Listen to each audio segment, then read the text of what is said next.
pronto.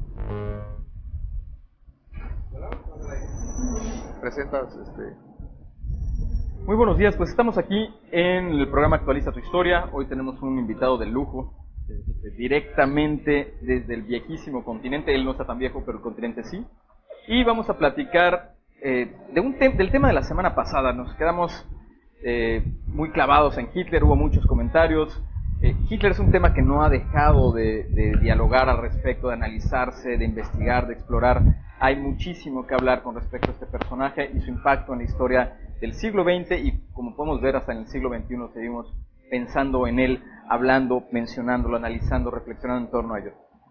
Así es, Sammy. Bueno, hoy estamos día de quincena, jueves 15 de febrero de 2018, y hoy contamos con la presencia de George Gruber, que tiene, pues siempre va a ser un tema debatible, ¿no? El tema de Hitler, el tema de este personaje. Hay partes de la historia que se conocen en México, otras que evidentemente deben de conocerse en otras partes del mundo, como en el caso de Europa, y también las interpretaciones son con ese nacionalismo propio, ¿no?, de los países.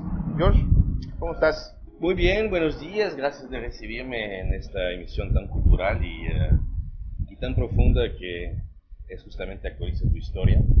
Pues sí, el tema Hitler es importante y es bien notarlo y retomarlo hoy en día, porque en varios países se siente como una onda de gente que quieren hacer una política nacional socialismo, así se llamaba en aquella época Hitler.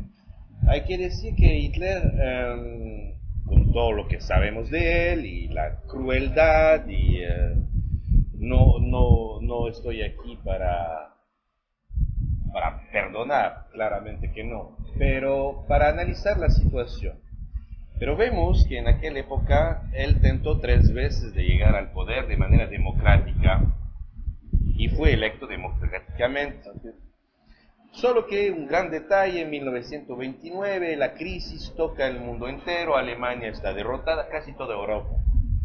Él llega con una fuerza que tú conoces, de tribún, vamos a decir, tribún como un orador romano. Y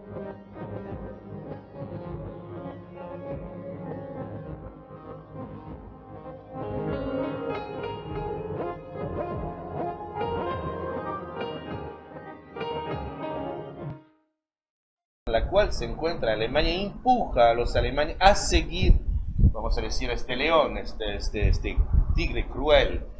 Y entonces, para sacarse adelante, cuando hay una situación económica frágil, la gente no sabe dónde dar de cabeza, y entonces cualquier solución nacionalista que retoman las grandes obras, porque él despertó a Alemania con grandes obras internas, autopistas, ferrocarriles. La industria se retomó otra vez, la siderurgia, que fue primera y que sigue siendo una gran parte de la economía alemana. La leyenda de los coches sigue todavía. Se redonde de los grandes, vamos a decir, ingenieros. Ferdinand Porsche, que diseñó la primera Volkswagen, coche del pueblo, así quiere decir Volkswagen. Democratiza únicamente la sociedad que estaba perdida, da pan a los que no lo tenían, porque la depresión era tanto que necesitaban maletas llenas de billetes para ir a buscar un pan. Entonces todo eso hace que le siguen en su línea. Por supuesto, él escribió Mein Kampf. Si se lee Mein Kampf, se ve que es la supremacía de una raza superior, que no demuestra en Mein Kampf un racismo así fuerte, demuestra una supremacía de mantener el poder en una cierta clase social, lo que no es obligatoriamente lo que él llevó a cabo, contra los judíos, que conocemos toda la historia, los cuales fueron persecutados desde hace miles de siglos, con los egipcios en primer caso. Pero hay una pregunta que te haré, y lo hicimos fuera de las cámaras, pero lo voy a hacer otra vez. Hay este lado en el ser humano, el cual siempre me estoy preguntando si sí o no. Hitler le gustaba el arte, que sea un verdadero artista es otra cosa. Tentó por 3 veces el concurso de Bellas Artes en pintura y 3 veces fue rechazado.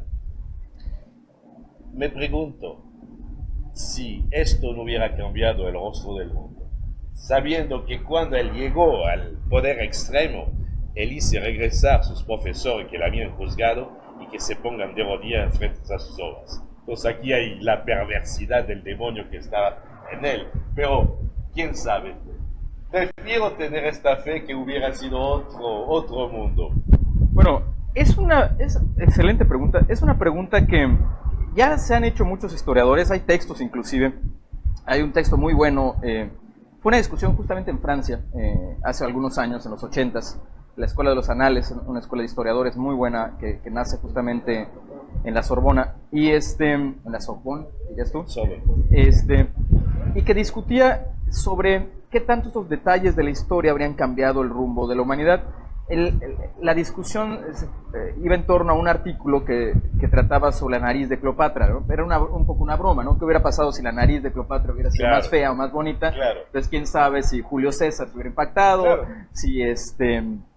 si Marco Antonio hubiera hecho todo esto, si, en fin, Por el supuesto. Imperio Romano hubiera tenido un destino diferente, no hubiera sido quizás imperio en ese momento, ¿no?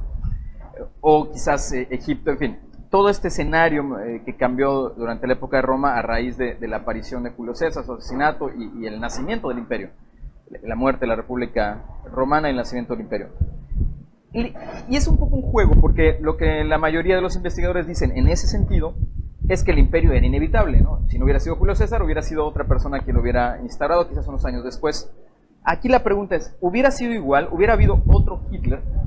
No sé si el personaje tal cual hubiera aparecido o no, pero hay que recordar que en la época sí existen varios fenómenos muy semejantes. Por un lado, con cosas muy parecidas, el partido nazi no es totalmente original, toma muchas de sus ideas del partido fascista, que Claro. es previo al partido nazi. Claro. O sea, inclusive parte de sus desfiles militares, parte de estos escenarios, ya los venía practicando un poco el partido fascista con Mussolini.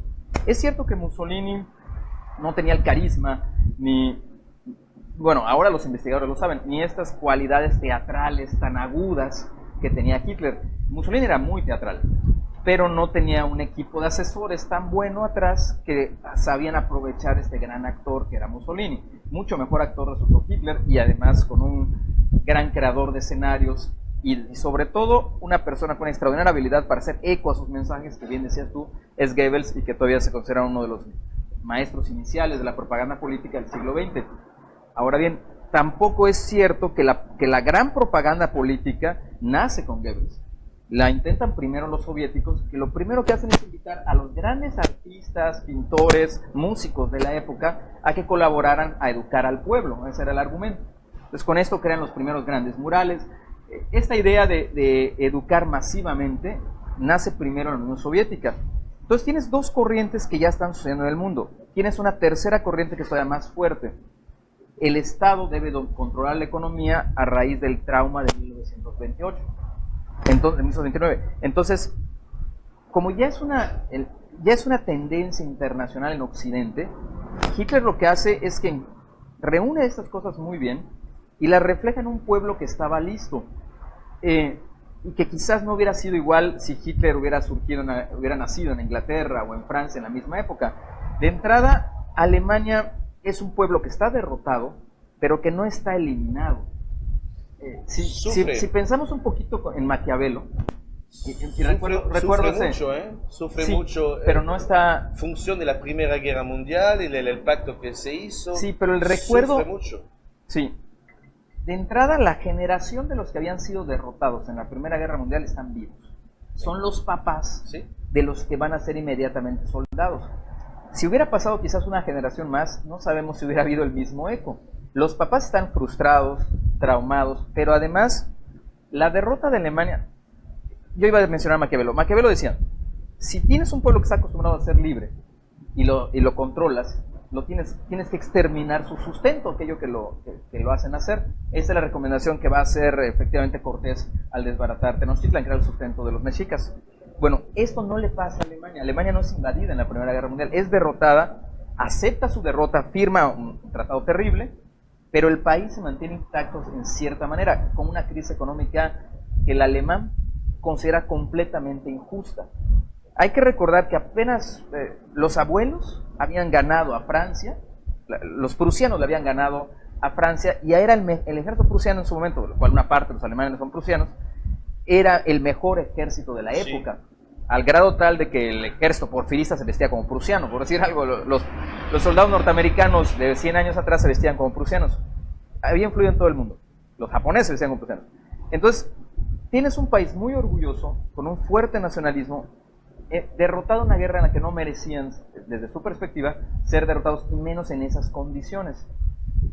Hay un cuarto elemento que normalmente no aparece en los libros de historia, y quizás sea de lo más importante. Ya llevaba como más de 15 años una crisis educativa en Alemania. Eso significa una generación completa de alemanes en pseudoanalfabetismo. Y para que un sistema y un personaje como Hitler puedan existir y ser tan exitosos, se requiere una masa de gente joven, ignorante. Y la había. Alemania sí tenía esa condición.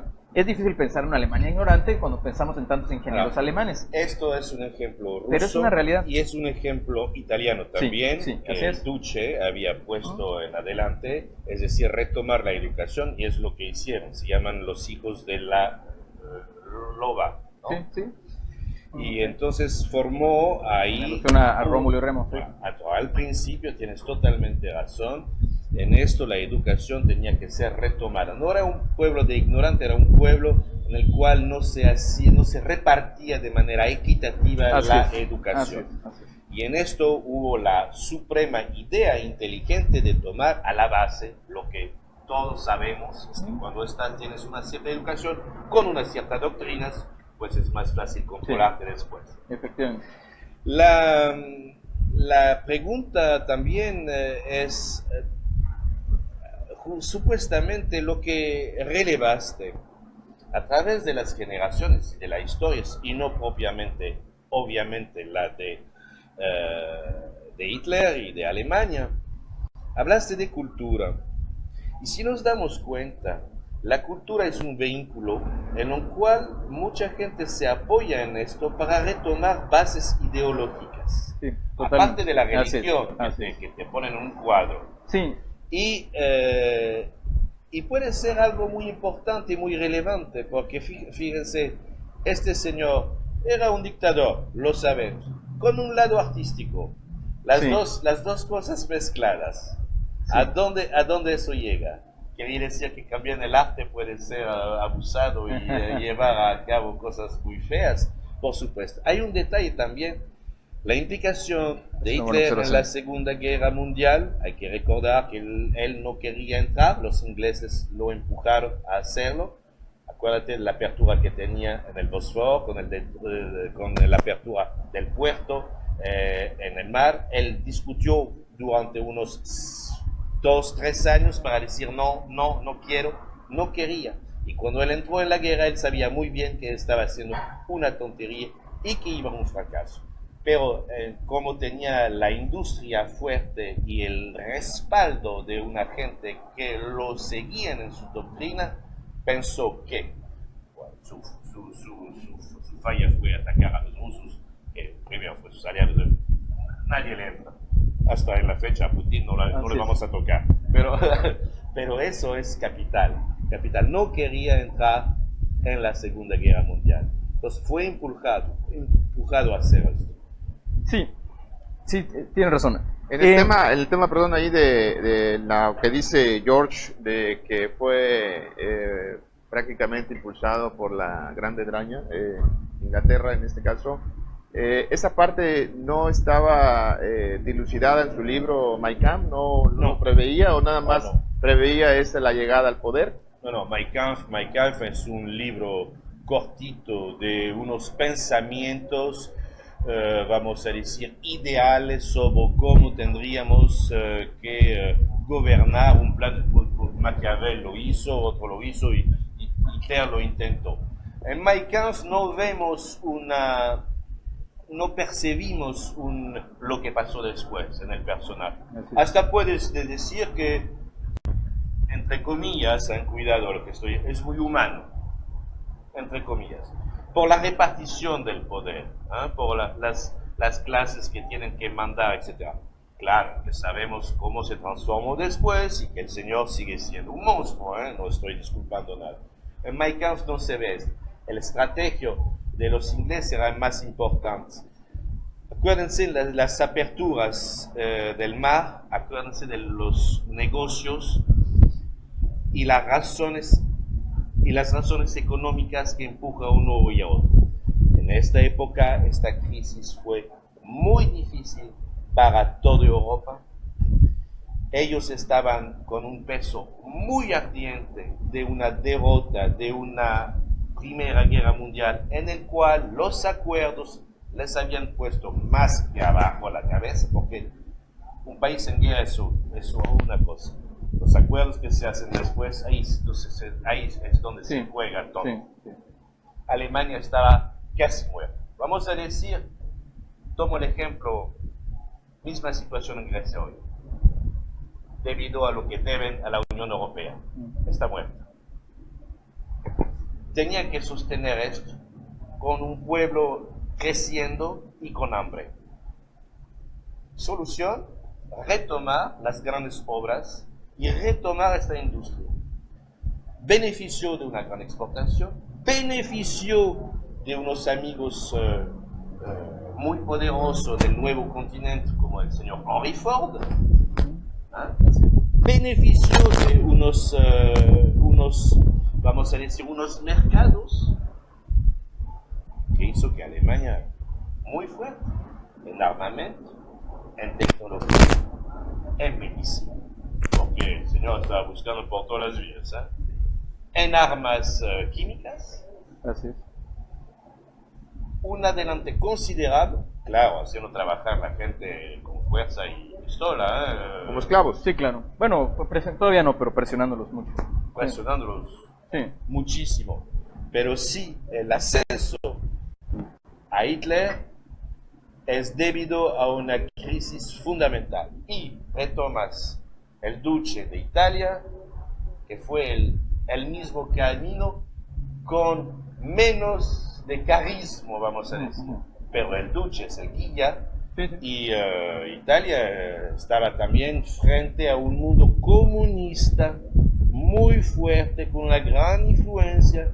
Entonces teníamos que destacar de esta cosa porque el rumbo obrero estaba ganando al partido el poder y entonces el pastel se iba repartiendo de otra manera. Sí, ahí ya manejas como 4 temas diferentes, uno por uno. Vamos a empezar por este último. Algo que hay que entender muy bien del éxito de Hitler es que Hitler tiene un éxito extraordinario. De cuando entra en 1933 antes de la guerra, el país, de ser un país en una crisis mucho más grave que cualquiera que la que ha tenido México en todo el siglo XX, se convirtió en una potencia.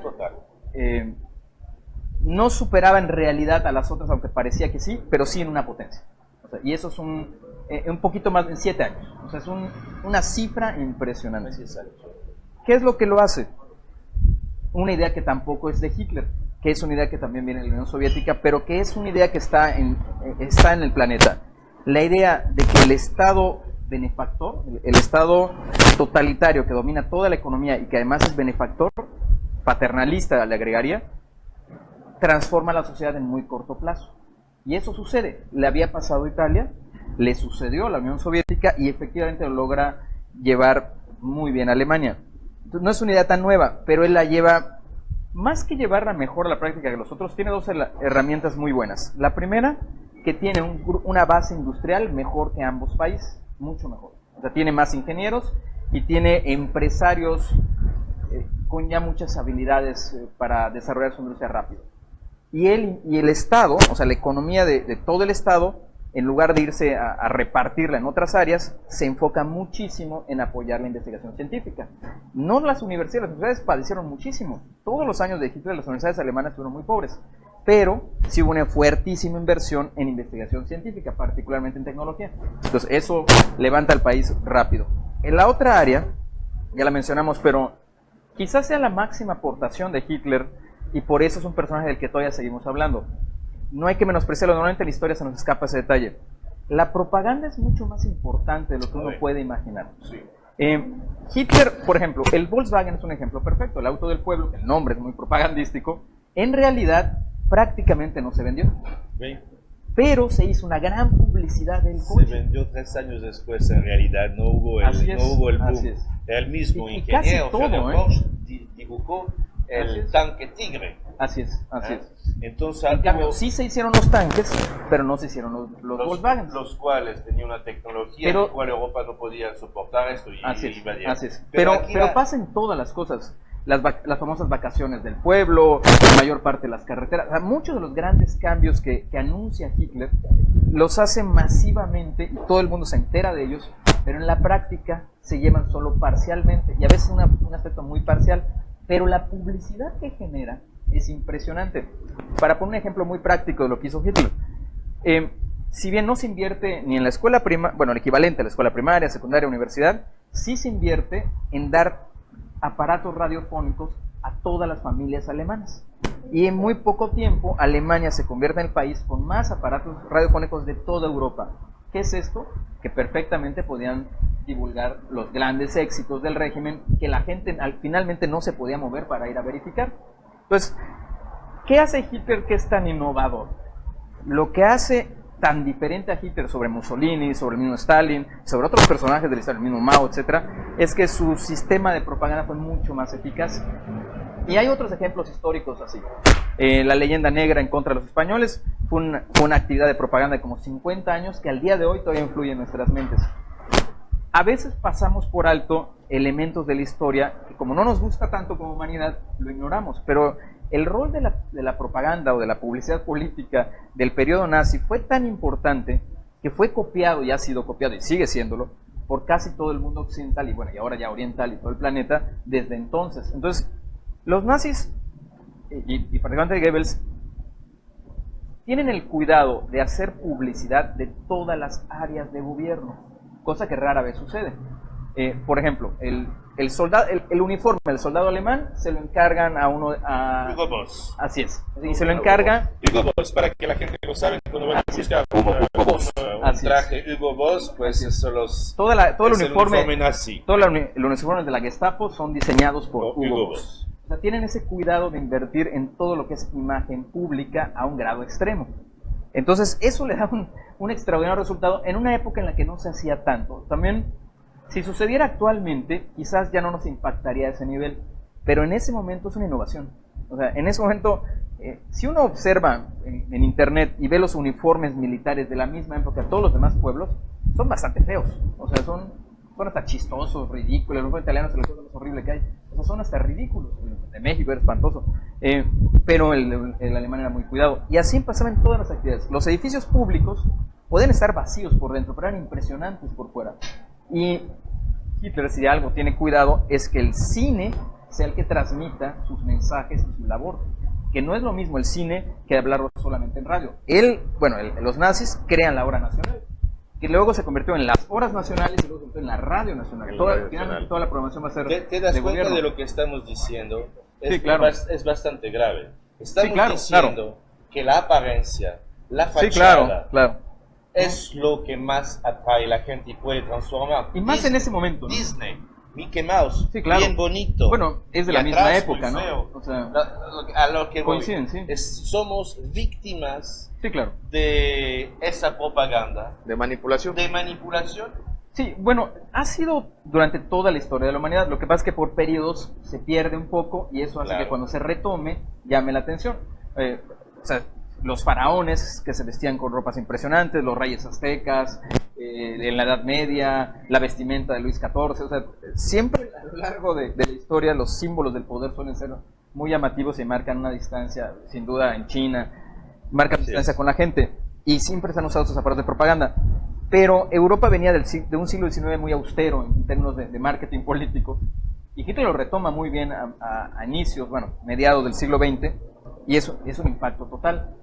Ahora bien, otra cosa que saben, además de que él habla muy bien, la redacción de los mensajes son sumamente cuidados. Entonces, hay muchos niveles de marketing político que manejan los nazis, los símbolos, el aglomerar a los jóvenes, el dedicarse a ellos. Una de las ideas valiosísimas para su grupo fue enfocarse en la juventud, enfocarse de manera impresionante en la juventud. Yo le veo varias etapas a Hitler. Su etapa de conquista del poder, en la cual se vende de una manera diferente hasta alguien mucho más cercano al pueblo. Su etapa de uso del poder, en el cual usan todos estos símbolos y lo que transmite es mucha seguridad en un pueblo que le urgía la seguridad. Y su tercera etapa, bien decías, que es la guerra. Si se investiga un poquito en la historia de ese momento, la mayor parte de los grandes oficiales alemanes, inclusive de quienes crean estrategias de los tanques, etcétera, rechazan profundamente la guerra, afirmando que le iban a perder. Muchos de ellos fueron mandados, no los despide literalmente, pero los jubila Hitler y no los permite iniciar la guerra, precisamente porque estaban en oposición a una guerra que era evidente que le iban a perder desde el principio. Tenía un gran estratega, el Marechal Rommel. Si Rommel bueno, Rommel mismo lo rechaza. Lo rechaza un momento dado. Hitler al final lo obligan a suicidarse, llama, ¿no? quita la exposición de Francia. Si Rommel hubiera sido presente, el D-Day, el día de que desembarcan los ingleses, canadienses, americanos, no hubiera pasado. Así es. Oye, interesantísimo. El programa da para mucho más. No me digas. Las agendas aquí están un poquito... Ya nos tenemos que ir, ¿verdad? Sí, nos tenemos que ir. Bueno, Actualiza tu Historia es un programa que se hace en coproducción con Macronews, con Sammy. Así es. Y el día de hoy, pues, es un tema que se presta mucho para el debate. Creo que es interesante. Creo que va a haber una tercera parte, si nos los permite Sammy y Jorge. Que está George aquí. Interesante. Pues agradecemos mucho los comentarios de todos los que nos están viendo, de Martín, de Manuel González, de Gaby Escamilla, de Isaac Yanis, de Armando Angulo, de Miguel Ángel Ramírez Lara, de Humberto Prince, Alberto Ramírez y Fidel Villanueva y Rosy Sastre. Pues bueno, ya nos vamos, Sammy. Es un tema muy interesante, es un tema que hay en este debate, digo yo, no es una discusión, es un debate, ¿no? Y es interesante. A mí, yo particularmente siempre he sido partícipe de los argumentos, de contraponer posiciones, porque nos dan un poquito más de ilustración y siempre hay que estar receptivos al aprendizaje, ¿no? El conocimiento humano, nunca hubiéramos llegado donde estamos ahorita, no existirían estas cámaras y esta tecnología si no existiera el debate y la discusión, que es la generadora del conocimiento. Ha sido fundamental en la historia de la humanidad. Es fantástico por una apertura de espíritu. No hay que siempre estar cerrado, al contrario, abierto. El debate lleva a muchas cosas que no lo había pensado, no lo había visto de esta manera. Pues muchas gracias. Así es. ¿Algo más, George? No, gracias a usted. Fantástico participar con usted, señores. Y pues sus programas tienen algo más particular, un sazón que puede despertar una cierta curiosidad, y eso es cultura. Muchas gracias. Así es, pues nos vemos el próximo jueves en este mismo horario. Esperamos tener otro tema o el mismo tema con otras... Bueno, veremos las circunstancias. Ya nos pondremos de acuerdo. Quizás descansemos un poquito y luego lo retomemos. Así es. Pues nos vemos el próximo jueves. George, Sammy, nos vemos. Nos vemos el próximo jueves.